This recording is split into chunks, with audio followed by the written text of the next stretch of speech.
E a gente tem agora aqui para participar também, temos o Joel Paviotti. O Joel já tá pronto ali, ó, ele aí. Tudo bom, Joel? Como é que você tá, cara? Igor, tudo bem? Tramontina, bem também. Tô com uma infecçãozinha no dente aqui, meio chato, mas vou tirar o siso amanhã e vai estar tranquilo. Vai sobreviver, né? Vai ficar numa boa aí. Cara, olha só, a gente viu na semana passada. Bom, estamos falando dessa mega operação lá no Rio de Janeiro há uma semana já, né? Como eu te acompanho lá no Instagram, principalmente, lá eu vejo tu falando disso diretão também. E, cara, como eu sei que tu manja de facção, de como como elas se criaram de uma forma geral e como elas operam também de uma forma geral, me fala uma coisa, cara.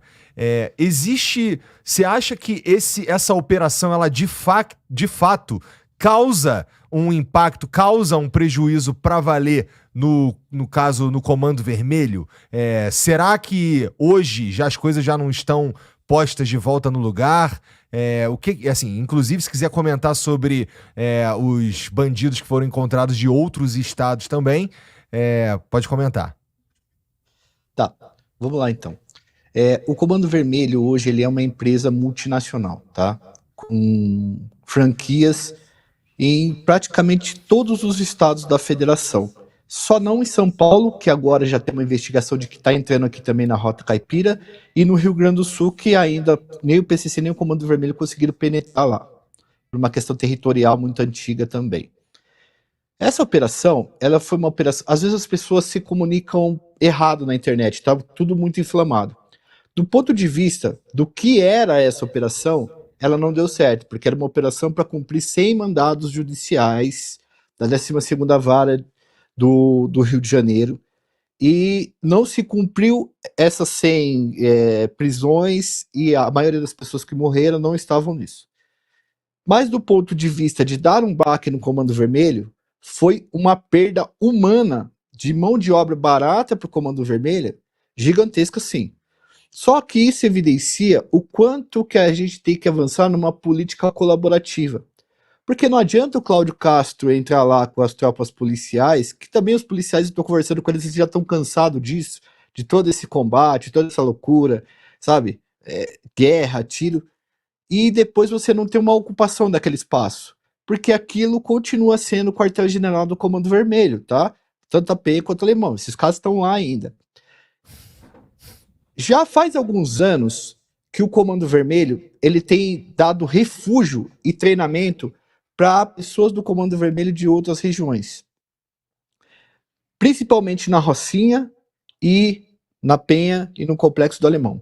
Chefes de outras regiões que estão sendo procurados fogem para o Rio de Janeiro, ficam na Penha ou no Alemão, eles pagam ali 50 mil por mês, 100 mil por mês, e eles trabalham em home office ali, mandando matar no estado que eles são chefes. Então o cara tá aqui, ele manda matar gente lá no Ceará. E aí o que acontece é que dentro do Comando Vermelho daqui, né, do Rio de Janeiro, esses caras recebem treinamentos, eles começam a entender melhor o know-how de como fazer tráfico de drogas, de como se apostar de serviços básicos.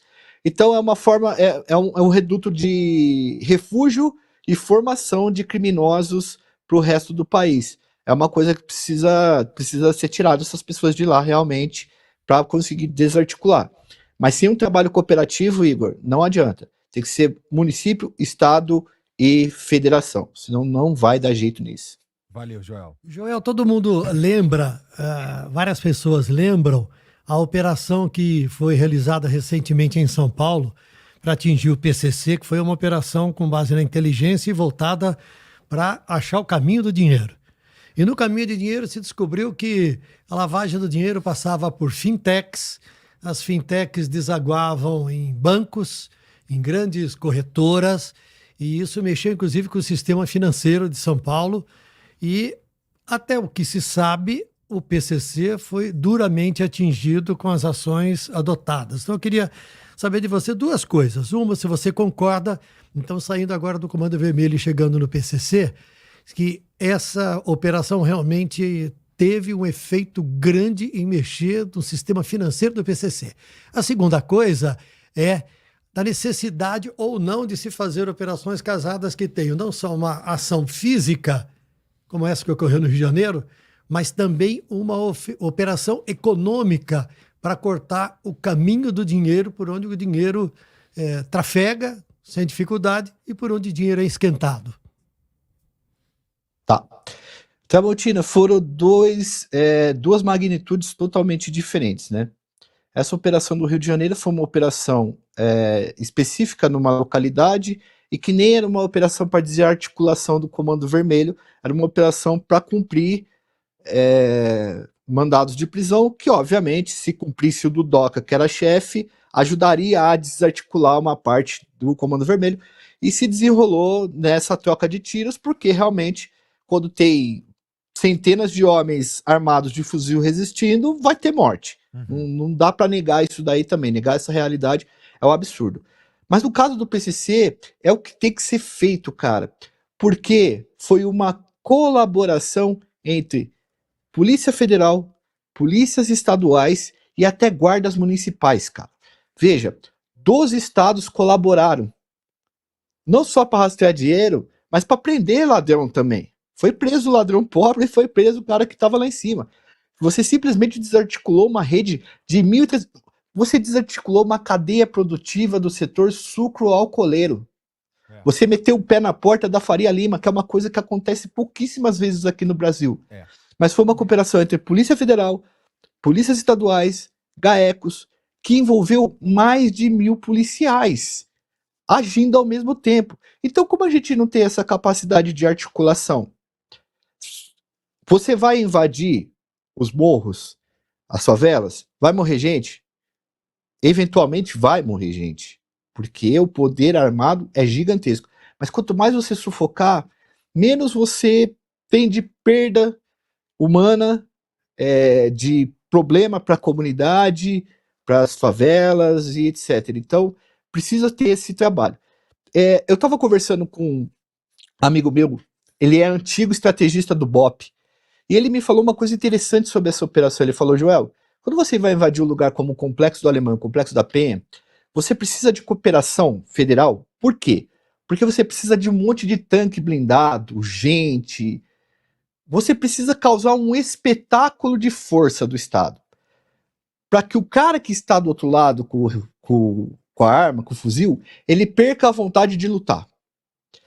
Isso aconteceu em 2010. Em 2010 tinha mais bandido do que hoje lá, no Complexo da Penha e no Complexo do Alemão. E aí o que acontece? Quando os caras viram os blindados, os tanques entrando, passando por cima de carro, como se passasse por cima de papel, eu conversei com faccionados que estavam lá. Eles falaram assim: Joel, a hora que a gente viu aquilo lá, tava todo mundo com o fuzil na mão, falou assim: se chegar aqui, nós vai embrulhar na bala. A hora que a gente viu o tanque passando igual papel, helicóptero, aqueles caras gigantes, cara, todo mundo jogou fuzil, saiu correndo, falou: vamos sair fora daqui, porque não dá chance nem de trocar tiro. Então, quando você demonstra força, a sua capacidade vira essa. Imagina uma força, Tramontina, Igor, de você sufocar o dinheiro dos caras, você cortar 90% da arma e da munição. Aliás, a munição é mais importante ainda, né? Porque sem munição, o fuzil vira um tacape. E você conseguir fazer essa força, você vai entrar numa favela com o mínimo de perda possível de pessoas. E eu não tô passando pano pra ladrão, pra vagabundo também aqui não, porque senão a pessoa fala assim: vocês sabem como é que tá a discussão isso agora, ou é isso ou é demais, aquilo, né, cara? Você fala de usar inteligência e o cara fala assim: não pode matar o vagabundo, tem que dar saco de bombom pra não sei quem. Não tem nada disso. Mas então, você acha que é tão importante quanto a presença física numa ação coordenada, forte e exibindo o poder de força do Estado? É isso que eu te perguntei. Qual a importância de, ao mesmo tempo, você fazer uma ação coordenada que corte o caminho do dinheiro? Então, eu acho que essa é a parte mais importante, porque é o dinheiro que paga tudo, é o dinheiro que compra as coisas, e é o dinheiro que faz com que os chefes do crime ali que estão mandando em todo mundo continuem com a coisa funcionando, né? Continuem com toda essa sistemática. E aí, não é só seguir o dinheiro. A gente precisa também agir no que está dando dinheiro para os caras, que é o tráfico internacional de drogas. É o cara ter plantação, é o Comando Vermelho, o PCC, ter implantação na Bolívia, trazendo toneladas e toneladas de drogas e armas e venderem isso para fora do país. Agora eles estão entrando na Argentina e estão exportando pela Argentina para a Oceania. Que o quilo da cocaína é 250 mil, o cara pegando o quilo a $1.000. Isso daí, se você não fecha esse gargalo, você vai ficar seguindo dinheiro, porque os caras vão arrumar formas de lavar esse dinheiro. Então também precisa trabalhar nesse gargalo. Por isso que eu falei que a política cooperativa é o que é a necessidade nesse momento. Mas sim, o follow the money e o sufocamento financeiro talvez hoje a parte mais importante para controlar essas facções.